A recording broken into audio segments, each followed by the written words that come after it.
Well, no, wait, Is it not outside my- the sign, Katie? it does. Oh, I'll bring it goodness. here. That's the most sensitive one. I don't think Brad or the mayor either, Sherry. Okay, off the side of the room. Roberta, are you all set? You go. Is Okay. Teams up? Roberta? Yes, it is. Okay, Everything's good, up. thank you. It's 6 o'clock. I want to thank everybody for coming to the Finance Committee meeting. We have a few items on the agenda today. Mr. Rock, Ms. Weiser, Ms. Sachs, Mr. Cooney are all here from council. And then we have the law director, the mayor, and the finance director, as well as our HR rep in the audience. The first item on the agenda is discussion regarding salary range for housing and community development coordinator.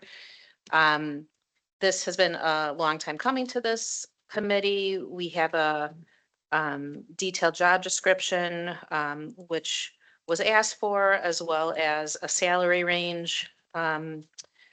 Phil McFerrin actually just handed out a memo with his recommendation.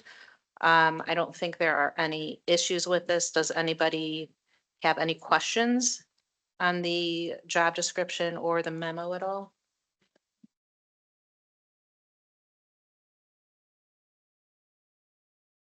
Ms. Weiser, is your hand up or you're just looking? What? I can't tell if your hand is up or you're just Oh. looking up. No, I put it down. I'm being quiet. Okay, so I would, I'm just thinking, Brad, does this doesn't have to go back to city council, does it? Finance council, the finance committee can just approve I think there was an This right now? ordinance, wasn't there? Because it We'd have to go back. for the salary range. Correct? Right. Okay, fine. So is there a motion to refer this to council at the next meeting or special meeting? We have a couple. I will make the motion. Okay, is there a second? I'll second it. Are you referring it with a particular range? Pardon? With the memo that Mr. McFerrin Okay. handed to us. Okay, all in favor? Aye. Some discussion. Would you like to discuss before we? Well, I'd like to first of all, thank Mr. McFerrin for the time he put in on finally getting a good, solid job description for the position that I think helps us to take a look at that band. That's the salary band that's being requested. Especially in terms of the salary plus the benefits and everything, we're looking at what, about 75 to about 96,000 for the position. And the initial, what we started with the job description was a little hard for me personally to see as fitting in that band. I also think if we have this position and then fill it, that some of the issues that we've encountered in the building and housing committee, where we keep getting told there's not enough staff, should get resolved, and maybe we'll start to see some resolution and movement forward on a number of initiatives that sort of have been sitting around doing nothing. So I'm in favor of it. Great, thank you, Ms. Weiser. Any other discussion, comments? Sachs? Thank you. Okay. It says, thank you. Says equipment use, citizen serve, et cetera. So is there training for citizen serve? Is there, usually it says someone has to be experienced or knowledgeable. It doesn't say that. Or is that going to be on the job training? What's the expectation? Mayor, would you like to answer that? Yeah, there is training offered with Citizen Serve, and it is not it is a fairly custom program, so it is not anticipated that the person we would hire would necessarily already have experience with the program. Okay, thank you. Okay, any other questions, comments? Okay, we have a motion and a second. All in favor? I Aye. Okay, Thank you very much. That's more like it. Thank you, Mr. McCray. Okay, another item that was referred to the Finance Committee was the discussion regarding the creation of an equipment fund. I did ask the Finance Director to just refresh our memory. We do have a projected capital budget that goes out 5 years. So I know it was just given today, but this is a summary of service, police, and fire. I just wanted to, this agenda item will not be finished tonight. I just wanted to start getting some comments, some feedback, if anybody feels that a separate equipment fund should be created. We do have, remember, a capital fund that we put in every single year. And we also are paying down a pretty large loan on our fire truck still. So we do have a lot of funds that are tied up with leases. But I just wanted to bring this, to the public floor for discussion, what everybody's thoughts are. Ms. Weiser? I'm going to repeat a few things that I said when this ordinance was presented to us. Couple of things.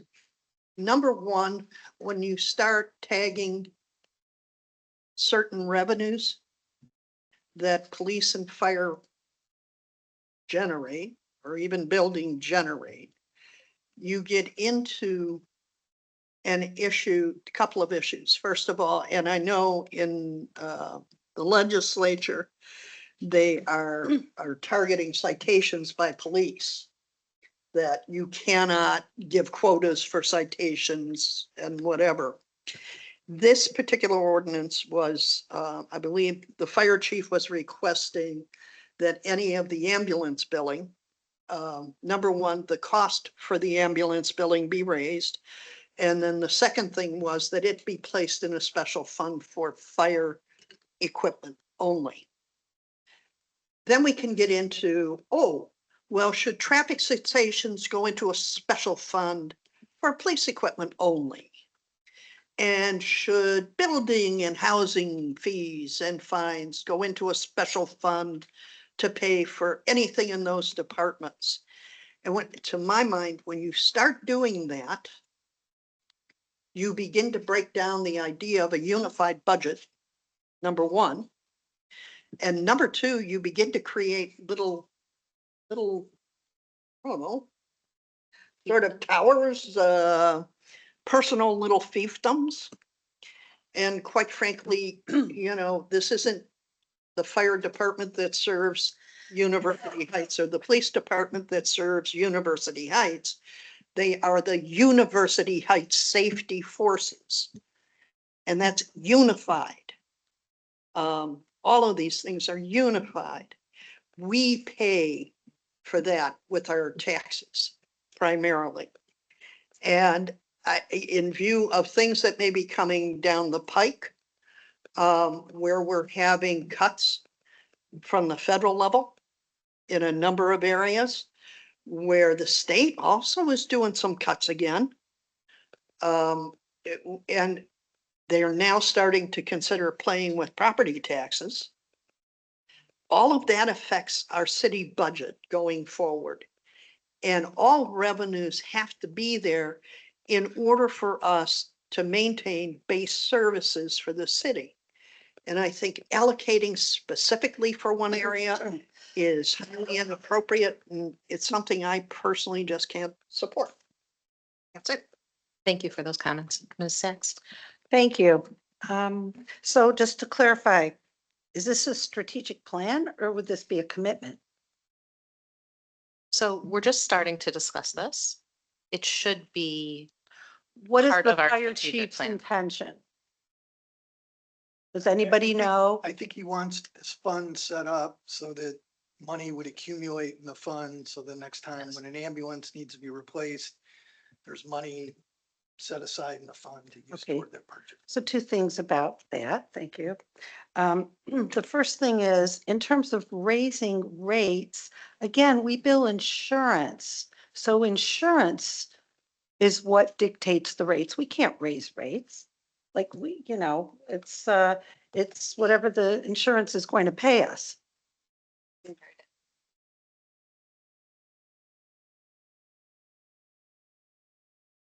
Just talk a little bit more into the microphone. Sorry. I don't believe that your EMS reimbursement rates have been updated in a long time. I think that's something if council's willing to take a look at. It's not necessarily charging anymore since you soft bill. But until you do that, you're leaving money on the table that we could be getting from Medicare, Medicaid, and those other type of, and even from some insurance companies. So So I'd have to see that, Mhm. to understand a little better. But the other thing is, my understanding from reading the annual reports is we have receivables that we do not collect on. It's just been our policy. So is that going to suddenly change? And how is that going, how does that work? And it's significant. And then what? And then what if we aren't able to collect? How is that going to work with our residents and how, I'd have to, perhaps, I'm sure it's embedded in the reports. We'd have to kind of see that side by side, maybe over a couple of years of what kind of funding we're talking about. So I know that the past finance director also mentioned you know, what, what was just talked about in terms of billing. I'm wondering if maybe you could put something together that we can see what we're currently doing, what we're allowed to bill, the thresholds. And then we can change that ordinance if we feel that, that's something that we want to do. Yeah, I'd be happy to put information together for you, even see if one of the reps from our billing company could come out and explain it since that's That would be their great. expertise. But truly, I think it's all part of our contract on if we're going to continue soft billing or hard billing. It's up to us if we're going to be sending anyone to collections. And at this time, we do not. But this is just, we know that the government will reimburse at $100. We'll say example, say our ordinance currently only lets us request up to $75. We could be getting that other $25 If in that's the case. reimbursement. That is, and Oh. we should be updating our EMS fees on a regular Do basis. you know, like, Okay. Summit County has like Fair. fire chiefs recommended amount. Does Cuyahoga County have kind of the Hasn't. same Yeah, so consistent rate? I haven't dealt with our ambulance billing, but the other company that I have worked with, they make the recommendations based on those reimbursement rates that are allowable. I have Okay, one more yeah, question. Ms. Sachs? Thank you. So when was the last time that rates were looked at? Was it under this administration? No. So many, many years. That's a long time. Yeah. Thank you. Mayor, you had something? Yes, Chief Perko, I understand, is online. He needs to be unmuted. He could speak to this point. He's on Zoom or he's on Teams? I Because don't- Teams, he won't be able to be unless he's a participant and no one was set up for a participant. Because I don't oh, see him. yeah, he's on Teams. Yeah, I don't see him Okay. as Zoom. All right. The other thing that I just wanted to mention that Katie also said was, there is a reason that we don't bill the resident. Right. So we did speak about this at that public in our council meeting before, and I personally feel that we should still not bill the residents. We should take We UCR, should not bill the whatever. residents. You're saying we should accept whatever the insurance. Yes, whatever the UCR insurance. or is. whatever. I That's mean, what we've been doing, yes. Yes. Except sometimes they don't get, when they transport, they don't get the insurance information. In which case the bill comes to the resident That is correct. asking for Insurance information. insurance information so they can bill it. I know that quite well. And right now, apparently, we bill about $630 Yes, it's very for a expensive. trip from here to Hillcrest, plus mileage, plus, I think there was one other charge. So we are doing 3 separate charges on there. Thank you. Are there any other comments with the specific ambulance billing? Yeah. Yeah, not necessarily against the billing. The item 2 is, are we only speaking of the fire department? No, all of the Oh, departments. okay. Yeah. All right, there's a line item in the for revenue, for expenses, EMS billing and collections. Is that what this is referring to? Yeah. Okay, all right. Million. In regards to the, for just as an example, for the firefighting, the equipment. So I guess I'm trying to understand, like, what do you mean by creating an equipment fund? What is it? Are we put in the budget? Administration proposes, and then council approves a budget. Basically, these are the expenses that we anticipate over the course of the calendar year. So what is the equipment fund? Like, I guess, could you provide some context to it?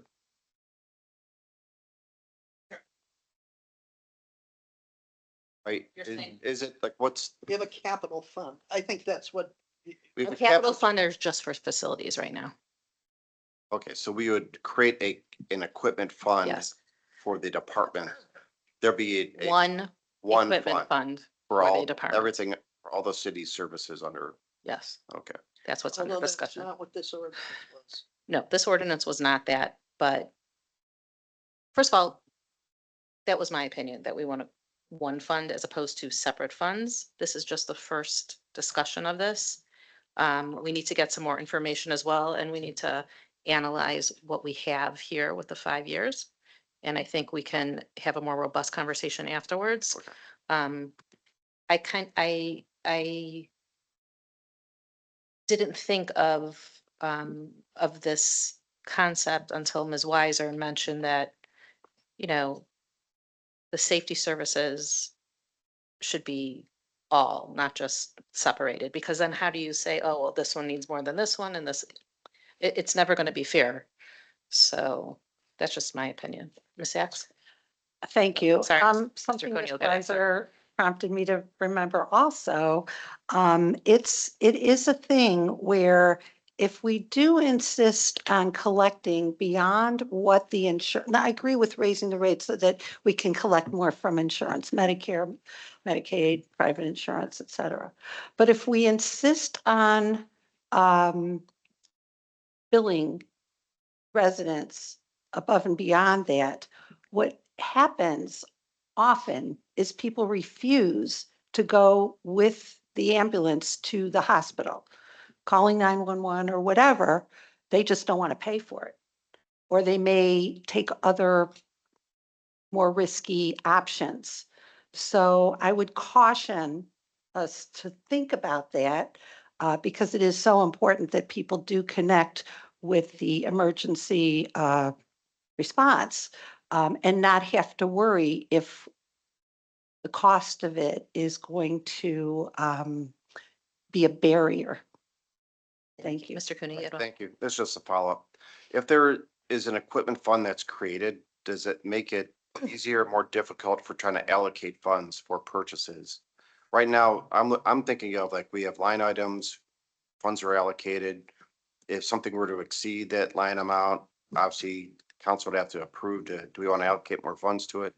If there's a general fund, does it create an accounting nightmare? Or does it make things more efficient? I would just say with this fund, so at my previous municipality, we did have a separate EMS fund that we recorded all of our revenue that was brought in from EMS billing. However, that was not specified specifically as only revenue that is to be used on equipment or anything for the fire department only.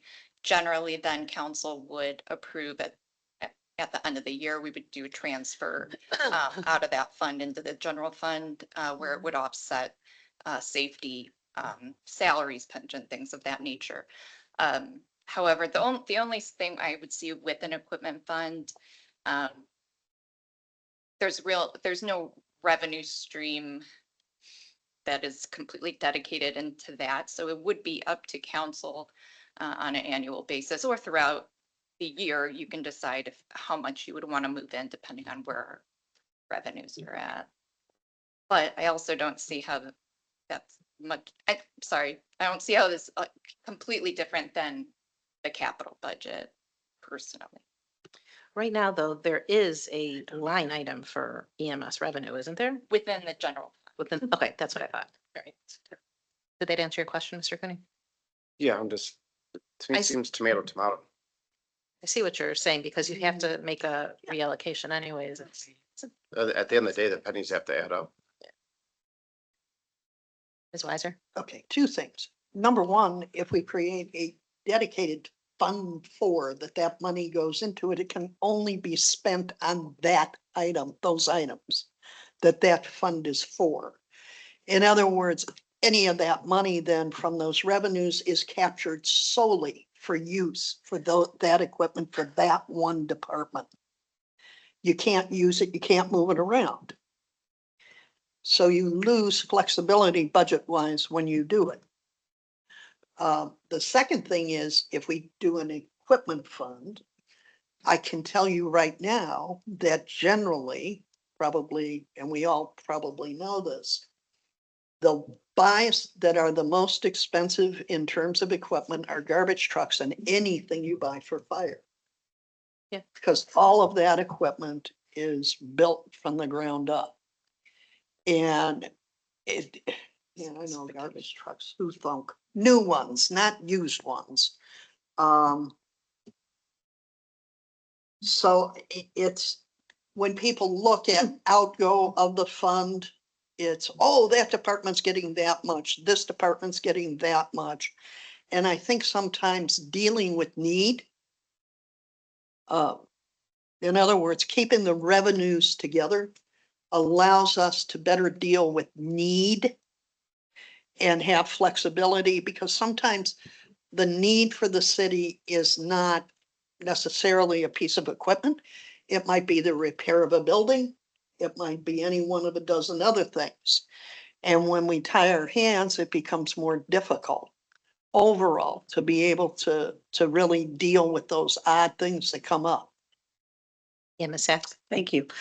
In my world, we've always referred to this as temporarily restricted funds. So that's another word for people who are watching who understand that term. To Ms. Weiser's point, it is restricted. It will have a purpose. It cannot be changed. And so I think a combination of our overall revenue and budget for the city is too small for that type of restriction in relation to the types of equipment we're talking about. If we need safety equipment, we make sure to discuss it thoroughly and do the best we can so we are not at risk in terms of safety. There are just unknown things anytime, so you do your best to navigate that, but we've had a pandemic. I don't want to get outside of city politics, but there are things in the general political world that could influence us that we don't know.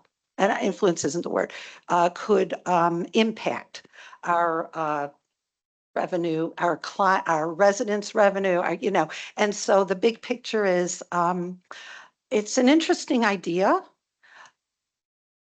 But I think we need to weigh it against those other significant factors. Thank you. Before I get to Chief Perko, Ms. Weiser? Yeah, Yep. one final thing.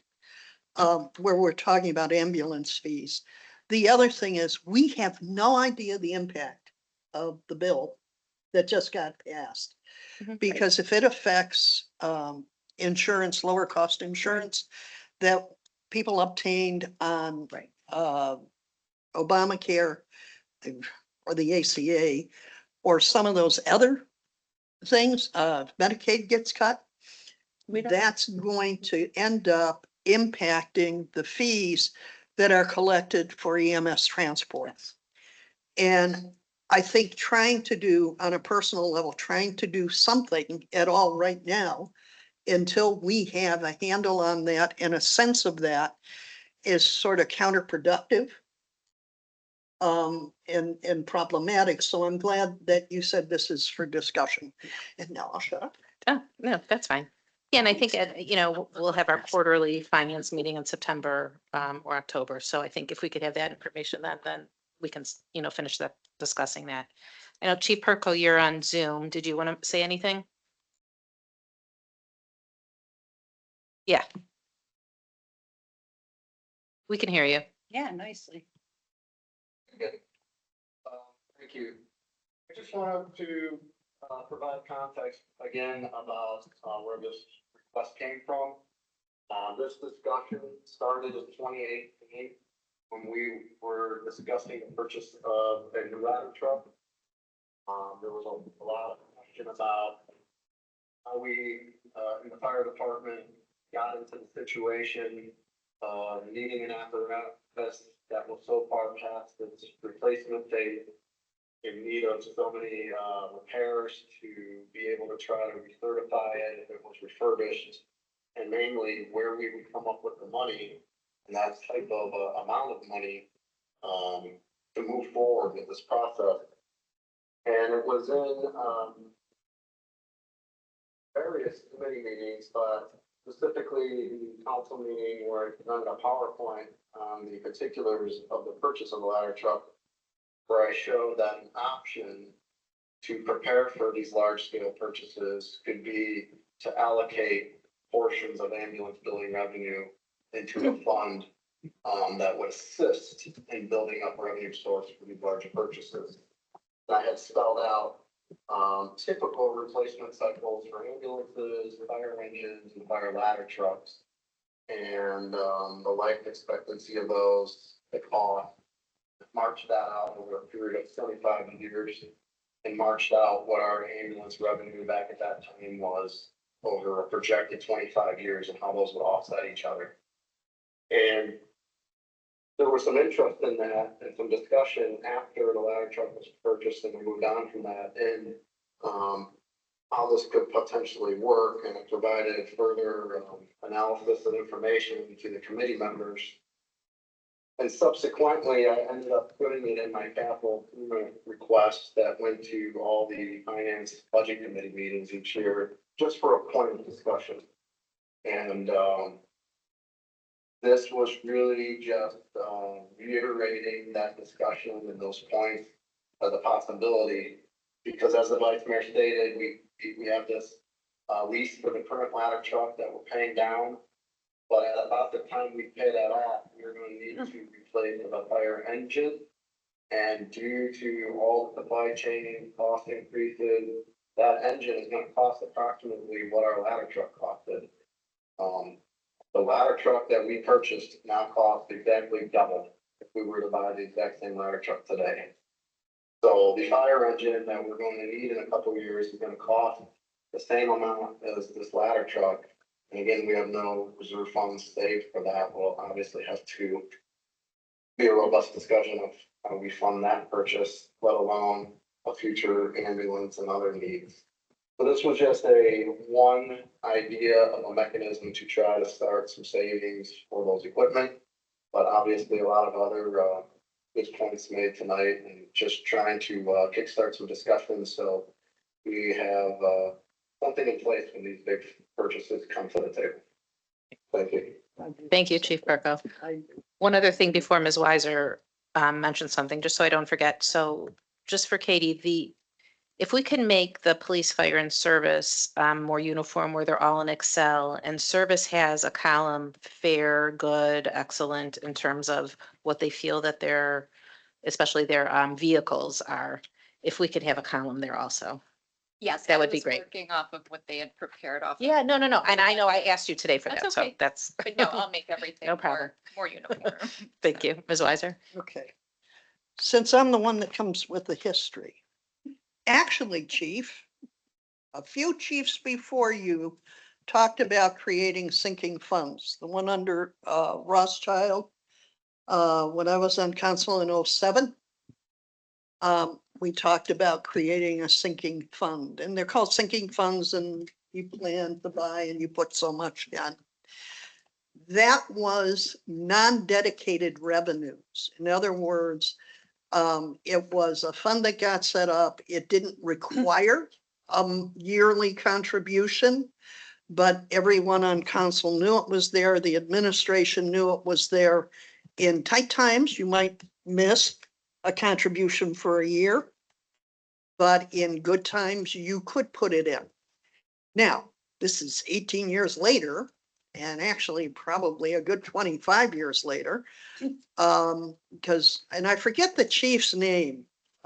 He would have predated all of the interim chiefs, before Zook. And I forget his name now. And I don't know if you know his name, chief. But in talking to him, that was his dream and it never happened. I mean, we could consider, as we're talking about this, doing something as a sinking fund. Because that way it helps to instill a bit of financial discipline and budget discipline, where sometimes you have to forego the wants to ensure you've got some money for the needs. So just to add a bit of history to it. No, thank you. So I think we'll be getting some more information for the next meeting and we can continue that. I'll make sure that it's on the next agenda. And I think we'll be able to have also a more educated conversation about that. Thank you, Chief, for getting on. Are there any other comments on this agenda item? Okay, and then the last item that was referred to the Finance Committee was discussion regarding abatement and grass fines. And this came out of Building and Housing. Ms. Weiser, did you want to maybe just introduce it and then we real can talk quick. about it? In the packet is the old ordinance from 2024. And I think it was a September one we voted on. And it had, this was where we took the unpaid fines and they were moved to assessments. And as I was looking at it, at that point, I think we charged $40 for the cut and there was $100 fine. I noticed that although there were some large ones where people weren't cutting their grass on a regular basis, there were numerous ones that were for like $140.98.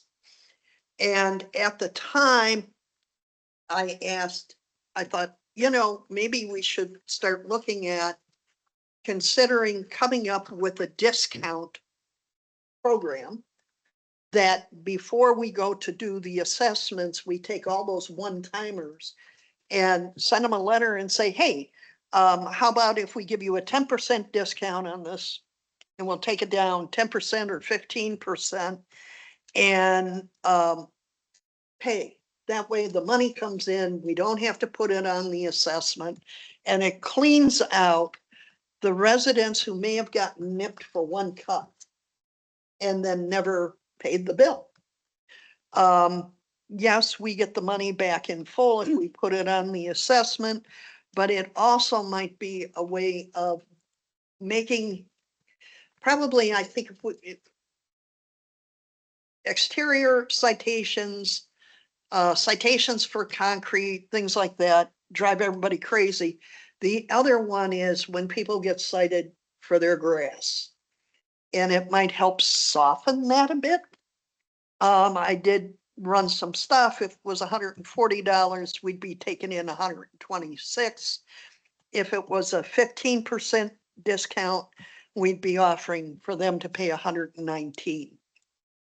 The reality is we still recoup what we paid to the contractor. If they don't pay, it still goes on the assessment, but it's a one-time shot to say, hey, pay it, get it in and get the funding in now. So that's what generated it. And we talked about it briefly in housing and then referred it to finance. Does anyone have any thoughts? I guess You my say own, this is just for the first time? for the first For time the only. first time. Oh, first time only. My question is then, does this opportunity, is it written on the citation? How does that, I don't know. I mean. We wanna it was- figure out- If, I thought, number one, we needed to know if people were even, Right. on council, were even willing to come up with a reduction plan. And then the second thing is, can we convince the administration of it as well? So, I have a couple, I guess, comments, things to think about. So you're sending somebody a bill. I know we're dealing with the first time offenders. There's people that pay it that, wouldn't be getting the discount. Is that gonna incentivize people not to pay it and wait to get the discount. There's some people, I'm sure, not the one time a year people that just will never pay no matter what. They're gonna want it to go on their taxes, even though it costs them more. We add additional fees, once we move to assess them. And, there is that discount. I think, in the past, the finance department before, we comprised the list in the beginning of September to certify everything on the taxes. I think there is an effort to reach out to people, hey, you got a chance to pay this before it goes to council and gets approved and we send it to the county. You won't have the extra, whatever the $150, I don't know, top of my head. What we Yeah, and charge. even after we certify and send it, if they were to come and notify us and we find out they paid, I would be able to contact them and remove that assessment from the property also. If they come pay us directly. I'm just I don't think these are just one timers, the 140. These are all multiple. Well, no, it's $40 for the cut and $100 was the fine. Right. So it works out to $140. Yeah, I mean, to Brad's point, maybe we could do the same thing with parking tickets. People don't pay their parking tickets, we could discount those too, instead of adding them up. But a couple things really. One, we have a discount already for the first timers. It's $100 fine instead of a $200 fine. Pardon? It's a $100 fine for a first time offender. It's a $200 fine after that. So they're already getting a discount up front or a smaller fine as a first time offender. And second, we're not even using a grass contractor right now. The city's own staff is doing it and they're going to be charged a lot more than $40. So, which I think it needs to be added into the discussion if we're actually going to seriously consider this. I mean, with the cuts that we're doing right now, they've been ranging anywhere from 62.68 to 187.60 per cut, based upon overtime and number of hours needed, because some of these lawns weren't cut for 2 months, so they took a long time to do. So I don't think we're really talking about $140 fines at all this year. We're talking about a minimum of 162.68 to, some of these smaller, less time taken cuts when overtime wasn't incurred, to more of them being longer cuts where overtime was incurred, where for a first timer, we're now talking 287.60, which would be the 187.60 plus $100 fine. I don't think we're doing apples to oranges right now when we're looking at bills from before that were coming in at 140. Mhm. So this was brought up in building and housing. It was referred to finance. We want to look at holistically, what a typical year would look like. I don't know if anyone has, even wants to do this. We said we would discuss it because we didn't have any time in building and housing to fully flesh it out. Money. Right.